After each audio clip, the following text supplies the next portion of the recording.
Assalamualaikum warahmatullahi wabarakatuh.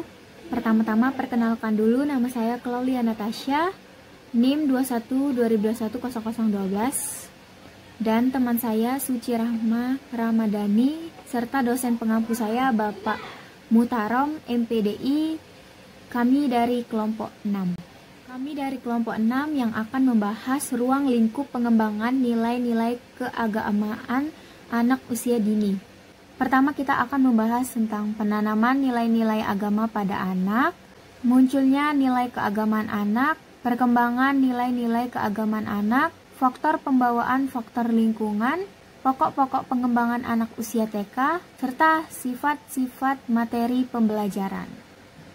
Nah, apabila kita mengkaji beberapa literatur tentang ruang lingkup pengembangan agama pada anak usia dini, ternyata pengembangan nilai-nilai agama untuk anak usia taman kanak-kanak hanya berkisar pada kegiatan hidup anak sehari-hari, mulai dari kegiatan di lingkungan sekolah, bersosialisasi dengan teman sebaya, dan pembiasaan pada kegiatan rutin yang berhubungan dengan pembiasaan aturan agama bagi diri sendiri. Nah, kalau kita lihat di sini ada rumusan penanaman nilai-nilai keagamaan anak untuk anak usia dini. 1. Meletakkan dasar keimanan. 2. Meletakkan dasar kepribadian yang terpuji. Dan 3. Meletakkan kebiasaan ibadah sesuai kemampuan anak. Lanjut, di sini kita akan membahas tentang ruang lingkup penanaman nilai-nilai agama kepada anak. Kalau kita lihat, ternyata faktor lingkungan keluarga adalah peringkat pertama yang akan memberi warna dasar bagi nilai-nilai keagamaan anak.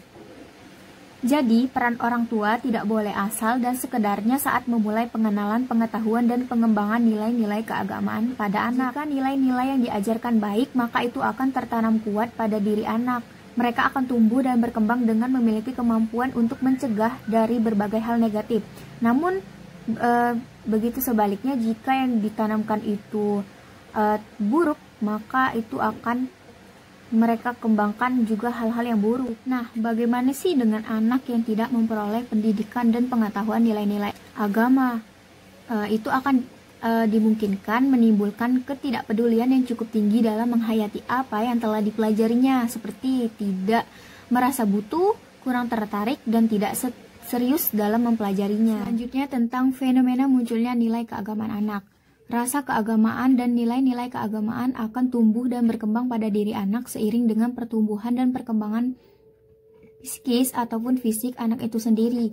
Maka itu kita sebagai pendidik seyogianya saat melakukan aktivitas apapun perlu dikaitkan dengan nilai-nilai agama. Seperti misalnya, ketika anak baru lahir kita dapat membisikkan kalimat-kalimat kebaikan di telinganya. Anak sejak usia dini perlu diperkenalkan dengan keberadaan Tuhan dalam hidupnya. Lalu di sini ada gambaran munculnya nilai-nilai keagamaan pada diri anak usia dini. Yang pertama, menirukan sebuah kegiatan ritual yang dicontohnya dari orang dewasa. Yang kedua, bertanya tentang sesuatu dari ajaran agama. Dan yang ketiga, ingin ikut dalam sebuah kegiatan ritual keagamaan. Nah, jadi apa yang mereka lihat tentang perilaku keagamaan yang dicontohkan orang di sekelilingnya juga akan membantu menumbuhkan rasa keagamaan yang cukup baik. Mungkin ini saja materi yang dapat saya sampaikan. Materi selanjutnya akan disampaikan oleh teman saya yaitu Suci. Saya akan melanjutkan penjelasan dari Claudia, yaitu perkembangan nilai-nilai keagamaan anak. Beberapa faktor yang dapat mempengaruhi perkembangan nilai-nilai keagamaan anak. Faktor internal dan faktor eksternal.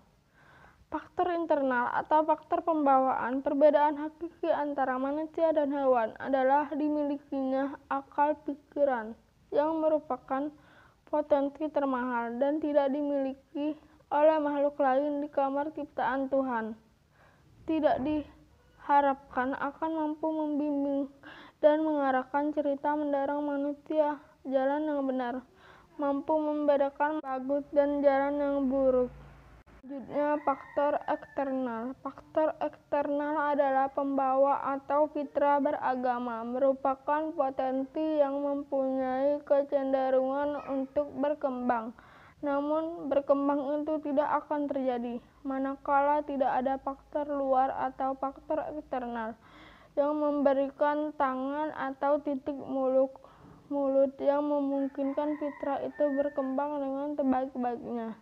Dan jadi ketika rasa keagamaan itu sudah tumbuh pada diri seorang anak-anak, kita perlu memberikan latihan, yaitu latihan keagamaan.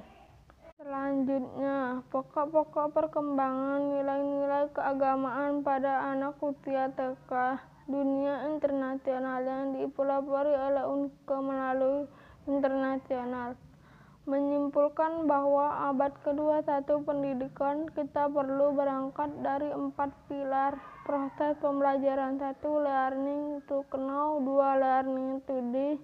3. Learning to be. 4. Learning to live together. Sifat-sifat pembelajaran. 1. Aplikatif. Sifat yang pertama memiliki makanan bahwa anak harus merapatkan pada saat mereka mengikuti pembinaan dan pengembangan nilai-nilai agama adalah materi pembelajaran, terapan, dan materi yang berkaitan dengan kegiatan rutin anak sehari-hari, dan materi yang sangat dibutuhkan atau dapat dilakukan anak dalam kehidupannya. Sikap aplikatif adalah konseptual. Pengetahuan agama meliputi aturan setelah bangun tidur, masuk dan keluar kamar mandi, saat berpakaian, saat bercermin, dan saat makan dan saat tidur. 2. Menyenangkan. Berdasarkan pertanyaan tersebut dapat kita pahami bahwa sifat-sifat Hunter ini lainnya adalah agama. Yang harus disiapkan oleh pendidik adalah bersifat menyenangkan dan membuat anak bahagia dan tertawa dan menjadikan anak menyukai aktivitasnya. Dunia anak adalah ceria, bersenang-senang, dan bermain. Selanjutnya, mudah ditiru. Pilihlah dan tentukanlah materi pembelajaran nilai-nilai agama yang sesuai dengan anak, kemampuan anak, fisik dan karakter lahir anak. Hindari penyajian materi pembelajaran yang menyusahkan dan membuat anak malas untuk mengikutinya. Ruang lingkup tentang hal tersebut dapat diberikan seperti praktik peradatan yang ringan, sikap doa dan sikap salaman, dan praktik duduk dan gerakan sholat, dan lain sebagainya.